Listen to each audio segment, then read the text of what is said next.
حضرت سلیمان علیہ السلام نہر کے کنارے بیٹھے ہوئے تھے۔ ان کی نگاہ ایک چیونٹی پر پڑی جو گیہوں کا ایک دانہ لے کر نہر کی طرف جا رہی تھی۔ حضرت سلیمان علیہ السلام بڑے غور سے دیکھنے لگے۔ جب چیونٹی پانی کے قریب پہنچی تو اچانک ایک مینڈک نے اپنا سر پانی سے نکالا۔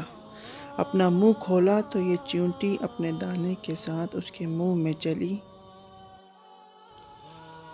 مینڈک پانی میں داخل ہوا اور کافی دیر پانی میں رہا۔ حضرت سلیمان علیہ السلام اس کو بہت غور سے دیکھتے رہے۔ ذرا ہی دیر میں مینڈک پانی سے باہر نکلا اور اپنا منہ کھولا تو چیونٹی باہر نکلی، البتہ اس کے ساتھ دانہ نہ تھا۔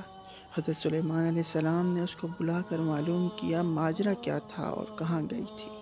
اس نے کہا، اے اللہ کے نبی، آپ جو نہر کی تہ میں جو کھوکھلا پتھر دیکھ رہے ہیں، اس کے اندر بہت سے اندھے کیڑے مکوڑے ہیں۔ اللہ تعالیٰ نے ان کو وہاں پیدا کیا ہے، وہ وہاں روزی تلاش کرنے نہیں نکل سکتے۔ اللہ نے مجھے ان کی روزی کا وکیل بنایا ہے، میں ان کی روزی اٹھا کر لے جاتی ہوں، اور اللہ نے اس مینڈک کو میرے لیے مسخر کیا ہے تاکہ مجھے وہاں تک لے جائے۔ اس کے منہ میں ہونے کی وجہ سے پانی مجھے نقصان نہیں پہنچاتا۔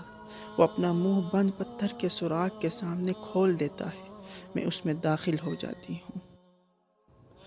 جب میں ان کی روزی ان تک پہنچا کر پتھر کے سوراخ کے منہ پر آتی ہوں تو وہ مجھے اس منہ سے نکال دیتا ہے۔ حضرت سلیمان علیہ السلام نے کہا، کیا تو نے ان کیڑوں کی کسی تسبیح کو سنا؟